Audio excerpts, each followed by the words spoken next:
JD তার গাড়ির পাশে এসে দাঁড়িয়েছে, পরনে কালো শার্ট প্যান্ট, তার উপর কালো ওভারকোট, কিচকিচে কালো দুটো চোখের মণি এদিকে ওদিকে ঘোরাঘুরি করছে। এতক্ষণ এখানে ঘটে যাওয়া কাহিনী নিয়ে ভাবনায় মশগুল সে। ডান হাতের 2 আঙ্গুলের মাঝে জ্বলন্ত সিগারেট, একটু পর পর তাতে একটা করে টান দেয়। জেডির পুরো নাম জ্যাক ডাল্টন, সংক্ষেপে সবাই জেডি বলেই ডাকে। নামটি এরকম হওয়ার কারণও আছে অবশ্যই। তার বাবা লন্ডনের স্থানীয় মানুষ, সেই সূত্রেই এই নাম। লন্ডন থেকে বাংলাদেশে আসা, আকাশের সাথে পরিচিত হওয়া, আবার হারিয়েও যাওয়া, আবারও ফিরে আসা, সবকিছুর পেছনে একটি গল্প আছে। জেডির হাইট 6 ফুট, আকাশের হাইটও সেম। জেডির মাথার কালো চুলগুলো খুবই সুন্দরভাবে সেট করা, দুগাল ভর্তি চাপ দাড়ি, গায়ের রং উজ্জ্বল ফর্সা, সেম আকাশের গায়ের রঙের মতোই। আকাশ আর জেডির মাঝে আহামরি কোনো পরিবর্তন নেই, শুধু চোখের মণি ব্যতীত। আকাশের চোখের মণি সোনালি আর জেডির কালো, এতটুকুই। তাছাড়া দুজন পাশাপাশি দাঁড়ালে অনেকটা আপন ভাইয়ের মতোই লাগে দুজনকে। ভার্সিটিতে অবশ্য তাদের দুজনের খুব নামডাক ছিল। সাধারণত এত বেশি ফর্সা ছেলেরা খুবই দুর্লভ। সেখানে আকাশ ভিরাজ নওয়ান, এভি, জ্যাক ডাল্টন, জেডি দুজনেই বেশ সুদর্শন পুরুষ হিসাবে পরিচিত ছিল ভার্সিটির সকলের কাছে। অনেকে তো তাদেরকে আপন ভাই বলেই চিনত। কথাগুলো ভেবে জেডি একটু হাসল, কিন্তু হঠাৎ সবকিছু কেমন যেন হয়ে গেল, যাকে বলে একেবারেই এলোমেলো। জেডির হাসি মিলিয়ে যায়।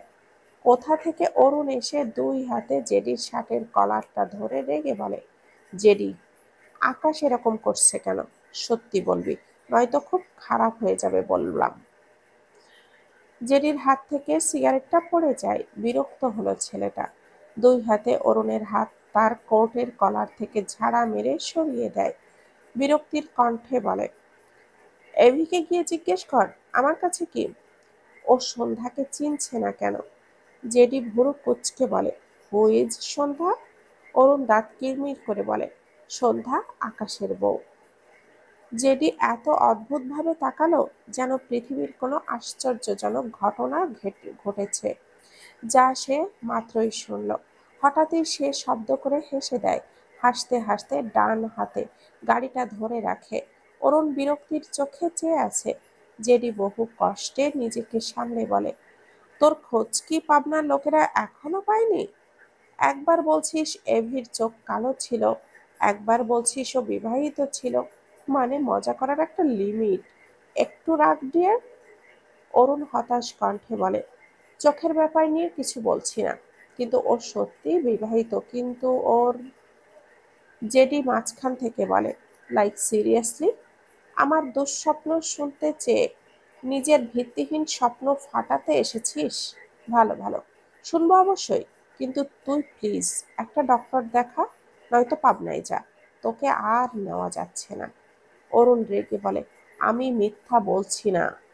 জেডি মাছি তাড়ানোর ভঙ্গি করে বলে, এভির মেয়েদের অপছন্দ করার পেছনে অনেকগুলো কারণ আছে। এর মধ্যে তোর প্লে বয়ের রোল জাস্ট একটা নমুনা। আরো বড় বড় কারণ আছে, এগুলো তুই আমি সবাই জানি। এরপরও এইসব কোন যুক্তিতে বলিস? বুঝলাম না। মানে ওকে পুরো বিবাহিত বানিয়ে দিচ্ছিস? একসাথে এত গার্লফ্রেন্ডদের ছ্যাঁকা খেয়ে গাঁজা খাওয়া শুরু করলে এরকমই হয়। অরুণ রেগে বলে, সবাইকে নিজের মতো ভাবা বন্ধ কর জেডি। আমি শিওর তুই আকাশকে আবারও বেপথে নিয়ে গিয়েছিস। এরকম হলে আন্টি তোকে ছাড়বে না। জেডি হেসে বলে, আমার পথ অলওয়েজই সুপথ ডিয়ার। তোদের মতো বালপাকনামি করা পাবলিক এইসব বুঝবি না। তাছাড়া ভদ্রমহিলার ওপর আমার রুচি নষ্ট হয়ে গেছে। অবশ্য তোর ওপরেও নেই, বুঝলি? বিশ্বাসঘাতক বলে কথা। অরুণ রেগে কিছু বলতে নেয়, তখনই পাশ থেকে সৌম্য উদ্বিগ্ন কণ্ঠে ডাকে, অরুণ ভাইয়া। অরুণ বাঁদিকে ফিরে তাকায়। সৌম্যের কোলে সন্ধ্যাকে দেখে ছেলেটা বিচলিত হয়। এগিয়ে গিয়ে জিজ্ঞেস করে, সন্ধ্যার কি হয়েছে ভাইয়া? সৌম্য চোখ বুজে শ্বাস নেয় কয়েকবার। লামিয়া বলছে, সন্ধ্যা উপুড় হয়ে পড়ে গিয়েছে। তাছাড়া সন্ধ্যা পেট ব্যথায় ভীষণ কাতরাচ্ছে। সৌম্যর নিজেকে ভীষণ অসহায় লাগছে। বুক কাঁপছে, তার বোনুর বাচ্চার কোনো ক্ষতি হলো কিনা এই ভেবে। সন্ধ্যা তার ভাইয়ের বুকে মুখ ঠেকিয়ে নিঃশব্দে চোখের পানি ফেলছে। একে তো আকাশের পরিবর্তিত রূপ, সাথে তীব্র পেট ব্যথায় মেয়েটার জান যাই যাই অবস্থা। ডান হাতে সৌম্যের পিঠের দিকে শার্ট খামছে ধরে। ব্যথা প্রশমনের জন্য উপায়। অরুণ সৌম্যের কাঁধে হাত রেখে অরুণকে ঝাঁকিয়ে ডাকে, সৌম্য। সৌম্য চোখ মেলে তাকায়, দুর্বল কণ্ঠে বলে, আপনার গাড়িটা কোথায় ভাইয়া? বনুকে হসপিটালে নিব। অরুণ জবাব দেয়, আমি বাইক নিয়ে বেরিয়েছি, গাড়ি তো আমার সাথে নেই। আচ্ছা দাঁড়াও। এরপর অরুণ জেডির দিকে তাকায়। জেডির দৃষ্টি সৌম্যের দিকে। অরুণ জেডির উদ্দেশ্যে বলে, লিফট দিবি? জেডি কিছুই বলছে না। সৌম্যর দৃষ্টি জেডির ওপরে পড়ে। জেডিকে দেখে সৌম্য ভুরু কুঁচকে নেয়। চেনা চেনা লাগছে, কোথায় যেন দেখেছে মনে হলো। 2 সেকেন্ডের মাথায় সৌম্যের মনে পড়ে জেডিকে। ভার্সিটিতে আকাশের সাথে সবসময় জেডিকে দেখতো। তাদের ব্যাচের বেশিরভাগ মানুষই জানতো এভি জেডি দুজনেই ভাই। তাদের মধ্যে সৌম্যও ছিল, কিন্তু পরে জানতে পারে তারা ভাই নয়। তারপর হঠাৎই জেডি কোথায় যেন হারালো। সৌম্য এদের ব্যাপারে কিছুই জানতো না, মাথাও ঘামায়নি। আজ এত বছর পর জেডিকে দেখে সে বেশি অবাক হয়। জেডি পকেট থেকে গাড়ির চাবিটা বের করে গম্ভীর গলায় বলে, ওকে। তার দৃষ্টি সৌম্যর পানে। জেডির সম্মতি পেয়ে সৌম্য খুশি হলো না। জেডির থেকে দৃষ্টি ফিরিয়ে সে অরুণের উদ্দেশ্যে বলে, আমি সিএনজি করে চলে যাব অরুণ ভাইয়া। কথাটা বলে সৌম্য উল্টো দিকে এগোয়। অরুণ দ্রুত সৌম্যর সামনে দাঁড়িয়ে বলে, কি হয়েছে সৌম্য? জেডির গাড়িতে যাও, সন্ধ্যাকে অনেক অসুস্থ লাগছে তো। সৌম্য ছোট করে বলে, ওনার সাথে যাব না ভাইয়া। কেন? সৌম্য ফোঁস করে শ্বাস ফেলে বলে, ওনাকে আমার পছন্দ নয় ভাইয়া। উনি ভীষণ উচ্ছৃঙ্খল টাইপ, দৃষ্টিও ভালো লাগে না। আর জেডি এগিয়ে এসে বলে, কিছু বলছিলে ডিয়ার? সৌম্য চুপ হয়ে গেল। জেডি একবার সৌম্যর দিকে তাকায় তো একবার সন্ধ্যার দিকে তাকায়। বলে, সালাম কালাম সব ভুলে গেছো? সেসব থাক, কোলে এটাকে। সৌম্য ভদ্রতা সূচক উত্তর দেয়, ছোট বোন। জেডি হেসে বলে, ও নাইস। তোমার বোন তো পাক্কা লাইলি, বাট মজনু পাত্তা দিচ্ছে না। আই থিংক মাথায় গন্ডগোল হয়েছে, নকল মজনুকে আসল মজনু ভাবছে। এটুকু বলেই জেডি পকেট থেকে একটি 1000 টাকার নোট বের করে সৌম্যের বুক পকেটে রেখে বলে, তোমার বোনকে একটা পাগলের ডক্টর দেখিয়ে নিও, কেমন? সৌম্য থমথমে মুখে তাকায়। সে জেডিকে উচ্ছৃঙ্খল বলায় জেডি তাকে সূক্ষ্মভাবে অপমান করলো, এটা খুব ভালো করে বুঝলো সে। জেদি এক পা পিছিয়ে গিয়ে হেসে বলে, আমাকে যতটা খারাপ ভাবো, ট্রাস্ট মি, আমি তার চেয়েও 1000 গুণ খারাপ। প্রুফ চাইলে আমার গাড়ি ছাড়া হসপিটালে গিয়ে দেখো। এখানে কি কথা হচ্ছে? সন্ধ্যার মাথায় কিছু ঢুকছেই না। এ পর্যায়ে এসে অসহনীয় পেট ব্যথায় সন্ধ্যা জ্ঞান হারায়, বা হাত ছেড়ে দেয়। ব্যাপারটি জেডি লক্ষ্য করে হেসে বলে, যা, তোমার বোন তো মরে গেল। সৌম্যের বুকটা কেঁপে উঠল। দ্রুত সন্ধ্যার দিকে তাকায়। বনুকে অচেতন অবস্থায় দেখে সৌম্যর সব এলোমেলো লাগে। অসহায় কণ্ঠে ডাকে, বনু। জেডি তার গাড়ির চাবি অরুণের পকেটে রেখে অরুণের বাইকের চাবি নিয়ে নেয়। উল্টো দিকে ফিরে হাঁটতে হাঁটতে বলে, ওদের নিয়ে যা অরুণ। সৌম্যর নিজেকে ভীষণ অসহায় লাগছে।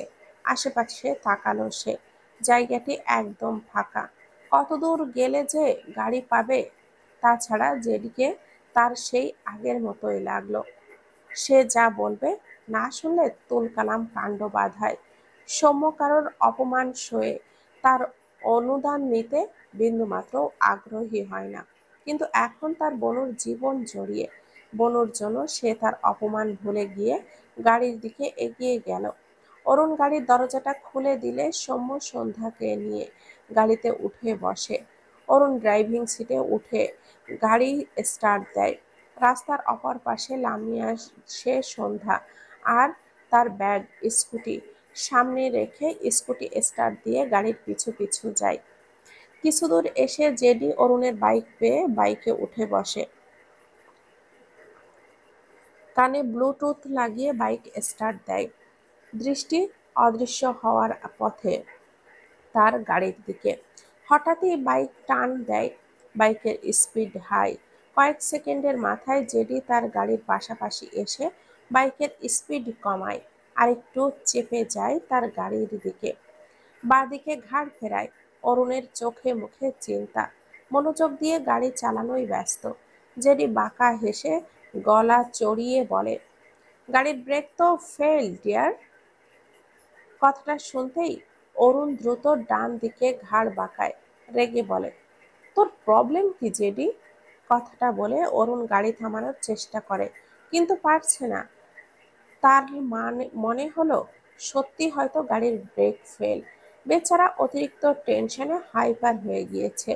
জেডি শব্দ করে হাসে, বলে, কবরস্থানের 3টা কবরের টিকিট কাটতে যাচ্ছি, সাবধানে মরবি। Okay dear. কথাটি বলে জেডি তার বাইকের স্পিড বাড়ায়। এদিকে অরুণ গাড়ি থামানোর চেষ্টা করছে, অথচ প্রতিবারই ব্যর্থ হচ্ছে। পেছন থেকে সৌম্য বলে, অরুণ ভাইয়া, গাড়ির ব্রেক ঠিকই আছে, আপনি গাড়ি চালান। তখনই অরুণ গাড়ির ব্রেক কষে, স্বস্তির নিঃশ্বাস ফেলে। সত্যি গাড়ির ব্রেক তো ঠিকই আছে। ওই যে কথায় আছে, অতিরিক্ত হাইপার হলে সহজ জিনিস হাতের বাহিরে চলে যায়। অরুণের ক্ষেত্রেও তেমনটাই হয়েছিল। কিন্তু সৌম্য কিভাবে বুঝলো? অরুণ পিছু ফিরে জিজ্ঞেস করে, তুমি কিভাবে বুঝলে সৌম্য? সৌম্য জবাব দেয়, আপনি ওনার বন্ধু, তাই মনে হলো। আপনি প্লিজ দ্রুত চলুন, বনুর জন্য চিন্তা হচ্ছে। অরুণ আর সময় নষ্ট না করে গাড়ি স্টার্ট দিল। সৌম্য তার বুকে পড়ে থাকা অচেতন সন্ধ্যার দিকে তাকায়, মুখটা মলিন। ডান হাত অতি স্নেহের সাথে সন্ধ্যার মাথায় বুলিয়ে দেয়। আজ কি হয়েছে কে জানে। সে শুধু চায় তার বোনের বাচ্চাটা সুস্থভাবে এই পৃথিবীর বুকে আসুক। তার বোনের একটুখানি সুস্থ হওয়ার জন্য এই একটাই সম্বল হিসাবে ধরে রেখেছে সৌম্য। আর তো কোনো উপায় নেই। অরুণের কথায় ধ্যান ভাঙে সৌম্যর। জেডি আমার বন্ধু নয় সৌম্য, ও শুধু আকাশের বন্ধু। অরুণের কণ্ঠে রাগ। সৌম্য ভুরু কুঁচকে তাকিয়ে রইল। এইসব ব্যাপারে সে জানে না, তাই অবুঝ নয়নে চেয়ে রইল। জেডি খুব রিল্যাক্স মোডে বাইক চালাচ্ছিল। হঠাৎই চোখ মুখ শক্ত হয়ে যায়। বাইকের স্পিড সর্বোচ্চ করে, আঁকাবাঁকা করে, বাইক টেনে নিয়ে যায়।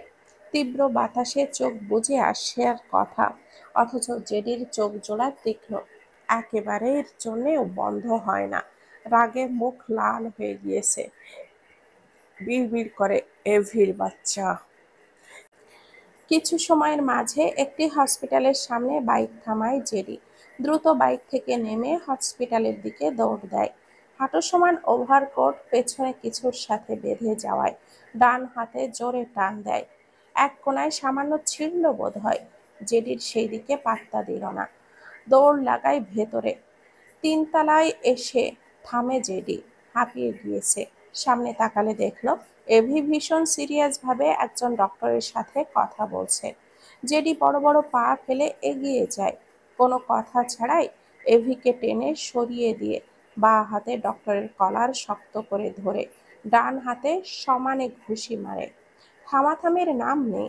এভি হতভম্ব চোখে তাকায়। ডক্টরটির বয়স আকাশদের মতোই। সে মার খাচ্ছে কেন তাও বুঝল না। জেডিকে আটকাতে চাইলেও পারে না। জেডি লোকটিকে মারতে মারতে মাটিতে শুইয়ে দিয়েছে। আশেপাশের সকলে দাঁড়িয়ে দাঁড়িয়ে তামাশা দেখছে। আকাশ এগিয়ে আসার আগেই কোথা থেকে নিয়াজ দৌড়ে এসে জেডিকে আটকায়, চেঁচিয়ে বলে, আরে কে আপনি? আমার বন্ধুকে এভাবে মারছেন কেন? জেডি রেগে নিয়াজকে ধাক্কা দিয়ে আবারও মারতে উদ্যত হয়। নিয়াজ এগিয়ে এসে জেডির হাত শক্ত করে ধরে। জেডির মুখ তুলে চায়, চেঁচিয়ে বলে, এই ছেলে, এত সাহস কোথায় পেয়েছে যে ও এভির চোখে লেন্স লাগিয়ে দিতে চায়? নিয়াজ বিস্ময় দৃষ্টিতে চেয়ে আসে, অবাক স্বরে বলে, জেডি, তুমি হঠাৎ কোথা থেকে এলে? আর আমার বন্ধুকে এভাবে মারছো কেন? জেডি রেগে নিয়াজের মুখে একটা ঘুষি মেরে দেয়, সাথে বলে, তোমাকেও মারা উচিত। দুই বন্ধু যুক্তি করে এভির পেছনে পড়ো, তাই না? নিয়াজ হতভম্ব হয়ে যায়। জেডির কথার আগা মাথা কিছুই বুঝল না।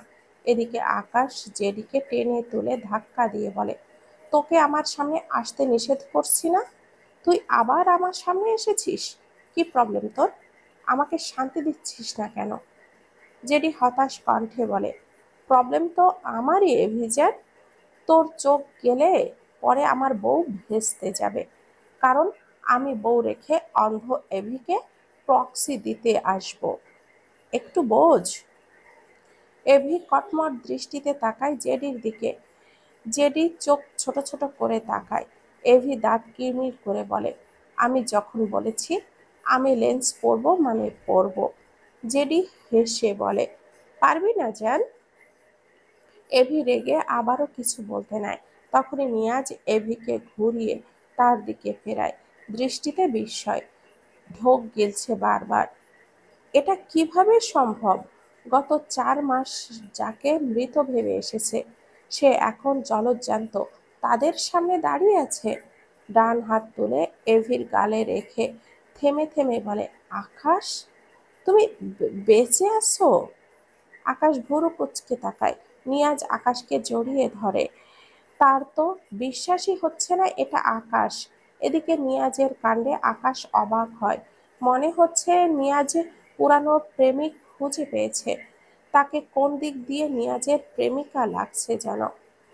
আকাশ নিয়াজকে ধাক্কা মেরে সরিয়ে দেয় নিজের থেকে। রেগে বলে, কি প্ল্যান করছো তুমি? তোমার ভালো মানুষের আড়ালে আসল তুমিকে আমি খুব ভালো করেই চিনি। নিয়াজ অবাক হয়ে বলে, মানে কি বলছো? তাছাড়া তুমি এতদিন কোথায় ছিলে? আকাশ বিরক্তির কণ্ঠে বলে, তোমার শ্বশুরবাড়ি। জেডি নিয়াজের সামনে দাঁড়িয়ে চোখ ছোট ছোট করে বলে, ব্যাপার কি? তুমি না আকাশের শত্রু? হঠাৎ প্রেমিক প্রেমিক ভাব দিচ্ছ কেন?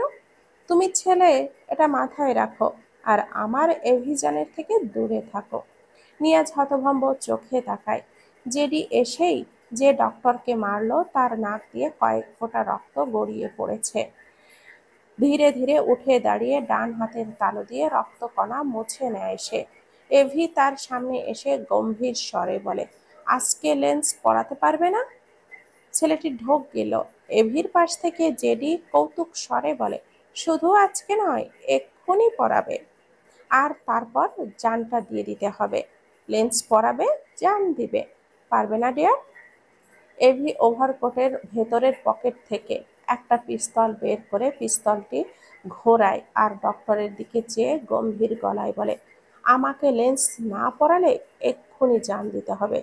কি চাও বলো? নিয়াজের কলিগ ভীতির চোখে একবার জেডির দিকে তাকায় তো একবার এভির দিকে। বেচারা, এটা কোথায় ফাঁসলো? সে এদের দুজনের কাউকেই চেনে না। তার পরিচয় নিয়াজের সাথে। অল্প দিনেই খুব ভালো বন্ধুত্বপূর্ণ একটি সম্পর্ক গড়ে উঠেছে তাদের মাঝে। কিন্তু সে নিয়াজের থেকে ভীষণ ভীতু টাইপ। তার মাঝে আবার এই সব। নিয়াজ এগিয়ে এসে আকাশের হাতে পিস্তল দেখে ভীষণ অবাক হয়। বলে, আকাশ, তোমার কি হয়েছে? একটু ক্লিয়ার করে করবে প্লিজ? এভি নিয়াজের কলারটা ধরে চিবিয়ে চিবিয়ে বলে, তোমার বন্ধুকে রাজি হতে বলো, নয়তো ওকে সহ তোমাকেই একদম মেরে ফেলবো। নিয়াজ ঢোক গেল। তার দৃষ্টি আকাশের সোনালি চোখের মণিতে। অবাক হলো না, অবাক হলো আকাশের স্বভাব দেখে। অতঃপর বলে, ঠিক আছে, ওর চেয়েও ভালো ডক্টর আছে। আমার বড় স্যারের সাথে কথা বলে তোমাকে জানাবো। এভি গম্ভীর স্বরে বলে, গুড। ডেট যেন আজকেই হয়। এরপর নিয়াজকে ছেড়ে এভি ডান হাতে জেডিকে ধাক্কা দিয়ে সামনের দিকে চলে যায়। জেডির রাগান্বিত দৃষ্টি নিয়াজের ওপর। নিয়াজের দিকে তেড়ে এসে বলে, তুমি এভিকে কি বললে? নিয়াজ ঢোক গিলে বলে, তোমরা দুজন এরকম করলে আমি কোন দিকে যাব বলো তো? তাছাড়া আকাশ এতদিন কোথায় ছিল, আর ও বাঁচলো কিভাবে? তুমি সব জানো তাই না? জেডি তীক্ষ্ণ চোখে তাকায় নিয়াজের দিকে। পেছন থেকে অরুণ বলে, জেডি তুই সব ক্লিয়ার করবি এক্ষুনি। জেডি ঘাড় বাঁকিয়ে অরুণের দিকে তাকায়, বাঁকা হেসে বলে, কিচ্ছু ক্লিয়ার করব না। কি করবি? অরুণ রেগে বলে, করবি তুই। আকাশ সন্ধ্যার সাথে এরকম কেন করছে? সন্ধ্যাকে একদমই চিনতেই পারছে না। কি হয়েছে আকাশের, বল। জেডি বিরক্ত হলো, আবার কোন সন্ধ্যা ফন্দাকে টেনে আনছো? অরুণের কথা শুনে নিয়াজ অবাক হয়। আকাশ সন্ধ্যাকে চিনতে পারছে না? এটা কখনো সম্ভব? অতঃপর বলে, এসব কি বলছো অরুণ? অরুণ উত্তর করে, আমি ঠিকই বলছি। তুমি জানো নিয়াজ, সন্ধ্যা আকাশকে টাচ করেছে বলে আকাশ ওকে থাপ্পড় পর্যন্ত মেরেছে। নিয়াজ এবার ভীষণ অবাক হয়। কিছুক্ষণ আগে বলা আকাশের কাণ্ড, সাথে আকাশের বলা কিছু কথাগুলো নিয়ে ভাবলো খানিকক্ষণ। অতঃপর জেডির দিকে তাকিয়ে বলে, শর্ট মেমোরি লস? জেডি নীরব। নিয়াজ আবারও বলে, কিছু বলছো না কেন? জেডি বিরক্তির কণ্ঠে বলে, এসব বাদ দাও। তুমি এভিকে লেন্স পরিয়েছিলে কেন? আমি পরাইনি, আমার বড় স্যার পরিয়েছিল। কানেকশন তো তোমার সাথে। Do you have any idea টানা বছর লেন্স পরার কারণে এভির চোখের অবস্থা কতটা খারাপ হয়েছে? নিয়াজ থমথমে মুখে তাকায়। জেডি দাঁতে দাঁত চেপে বলে, এভির চোখে এগেইনস্ট লেন্স পরালে সেই ডক্টরকে আমার হাত থেকে কেউ বাঁচাতে পারবে না। আমাকে নিশ্চয়ই নতুন করে চেনাতে হবে না, তাই না ডিয়ার? শেষ কথাটা বাঁকা হেসে বলে। এরপর সে আর এখানে দাঁড়ালো না। নিয়াজ থমথমে মুখে তাকিয়ে থাকে। কানে বাজলো দুটো বাক্য, আন্টি, আকাশকে এভাবে লেন্স পরিয়ে রাখলে অনেক বড় ক্ষতি হয়ে যেতে পারে। হলে হবে, সর্বোচ্চ অন্ধ হবে। আমার কোনো সমস্যা নেই। এই ব্যাপারে আর কোনো কথা বলবে না, না আমাকে আর না তো আকাশকে। অরুণের ধাক্কায় নিয়াজের ধ্যান ভাঙে। অরুণ ভুরু কুঁচকে বলে, আরে আকাশ জেডির ওপরে জেদ করে এমন আগেও করেছে, এখনো করছে। জেডি এখন সব সামলাবে। কিন্তু তুমি আকাশের ব্যাপারে কি বললে? ও সন্ধ্যাকে চিনছে না কেন? নিয়াজ মৃদু স্বরে বলে, বুঝতে পারছি না অরুণ। আমি আকাশকে একবার চেক আপ করলে বুঝতে পারবো। আর তাছাড়া নিয়াজের কথা ফুরিয়ে যায়। মাথায় অনেক কিছুই ঘুরছে। সন্ধ্যা বিছানার এক কোণায় শুয়ে আছে। চোখের পাতা বন্ধ হলেও সে জেগে আছে। থেকে থেকে চোখের কোণ ঘেঁষে নোনা পানি গড়িয়ে পড়ে। এক পাশে লামিয়া বসে আছে, অপর পাশে ইরা। সৌম্য হসপিটাল থেকে ফিরে বাইরে গিয়েছে সন্ধ্যার জন্য ফলমূল কিনতে। ডক্টর বলেছে ভীষণ উইক সন্ধ্যা, পড়ে গিয়ে পেটে ব্যথা পেয়েছিল বেশ। তবে ডক্টর চেক আপ করে জানিয়েছে বাচ্চা ঠিক আছে। এতে সবাই আপাতত স্বস্তি পায়। আসমানি নওয়ান হাতে করে একটি বাটিতে স্যুপ এনেছে সন্ধ্যাকে খাওয়ানোর জন্য। ভদ্রমহিলা সন্ধ্যার পাশে এসে বসে। সন্ধ্যার মাথায় হাত বুলিয়ে মৃদু স্বরে ডাকে, জান্নাত। সন্ধ্যা সাথে সাথেই চোখ মেলে তাকায়। কাঁদতে কাঁদতে চোখের 12টা বাজিয়েছে। মেয়েটা ফুপিয়ে বলে, আম্মা, আমি তোমার ছেলেকে দেখেছি। ওনাকে একটা কল করো না, একটু আসতে বলো, একবার আসতে বলো। আসমানি নওয়ান ইরা দুজনে অসহায় চোখে তাকায় সন্ধ্যার দিকে। তারা দুজনেই ভাবছে এইসব সন্ধ্যার ভুল ধারণা। ইরা বোঝানোর স্বরে বলে, আকাশ ভাইয়া আর নেই বোন, তুই মানার চেষ্টা কর। আকাশ ভাইয়ার অংশের কথা ভাব। সন্ধ্যা রেগে বলে, তোমরা আবার আমাকে পাগল বলতে চাইছো? আমি বলেছি তো আমি ওনাকে দেখেছি। উনি অরুণ ভাইয়ার সাথে কথা বলেছে, শুধু আমার সাথেই বলেনি। এরপর সন্ধ্যা আসমানি নওয়ানের দিকে তাকিয়ে বলে, আম্মা, তুমি একটু কল করো না ওনার কাছে। উনি আমার উপরে রেগে গেলে অপরিচিতদের মতো করে আচরণ করে। ওই যে আমার গলা অপারেশন করলাম তখনও তো একদম অপরিচিতদের মতো করে করেছিল। ওনার অনেক বেশি অভিমান, এবারেও হয়তো অভিমান করেছে। তুমি একবার আসতে বলো, উনি যা বলবে আমি সব করব। তুমি শুধু ওনাকে একবার আমার কাছে আসতে বলো। বলো না আম্মা, আম্মা। বলতে বলতে সন্ধ্যা আসমানি নওয়ানের উরুতে মুখ ঠেকিয়ে ফুপিয়ে কেঁদে ওঠে। আসমানি নওয়ানের চোখের কোণ ভিজে উঠল মেয়েটির আহাজারিতে। কিছু বলতে চাই, মাঝে লাফিয়ে লামিয়া বলে, সন্ধ্যা মিথ্যা বলছে না আন্টি, আকাশ ভাইয়াকে আমিও দেখেছি। লামিয়ার কথা শুনে আসমানি নওয়ান ইরা দুজনে বিস্ময় দৃষ্টিতে তাকায়।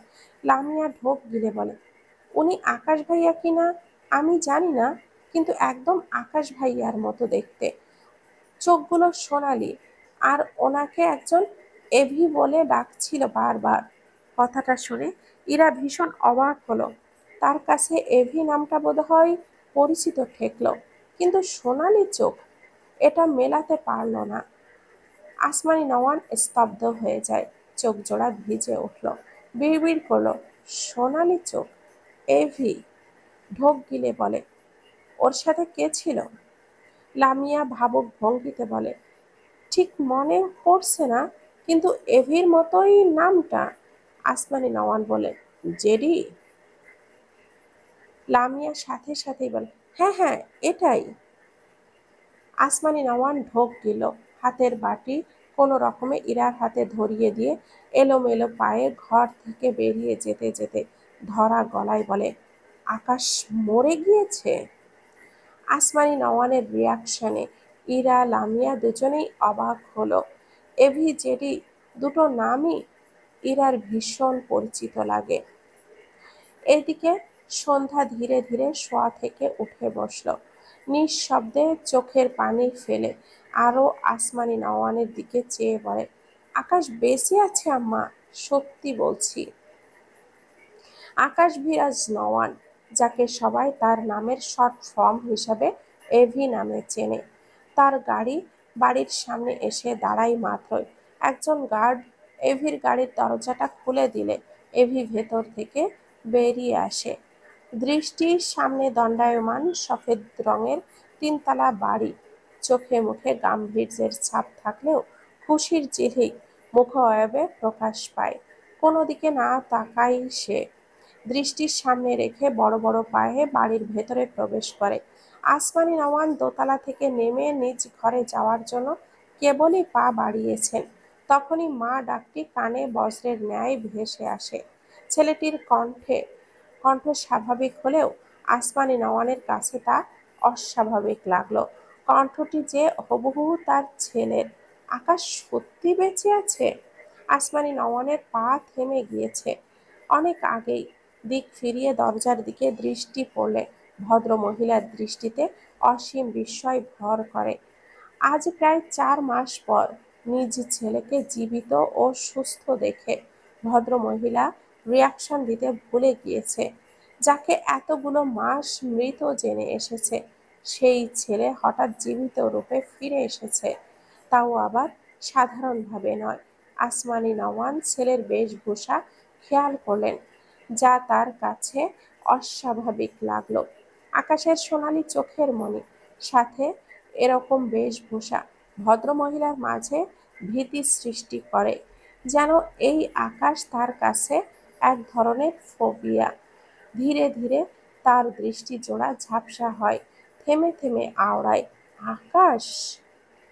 এভি আসমানি নওয়ানের দিকে চেয়ে আছে, ঠোঁটের কোণে সূক্ষ্ম হাসি, যা খুব বেশি দৃশ্যমান নয়। এভি আসমানি নওয়ানের দিকে এগিয়ে আসতে আসতে বলে, কেমন আছো মা? ক্ষণে ক্ষণে আসমানি নওয়ানের দৃষ্টি ঝাপসা হতে থাকে। এভি ভদ্র মহিলার পানে দৃষ্টি রেখে এগিয়ে আসছে। সন্ধ্যা আসমানি নওয়ানের পিছু পিছু ধীরে ধীরে আসছিল, ছোট ছোট পায়ে সিঁড়ি বেয়ে নিচে নামছিল। ইরা লামিয়া ডাকলেও শোনেনি।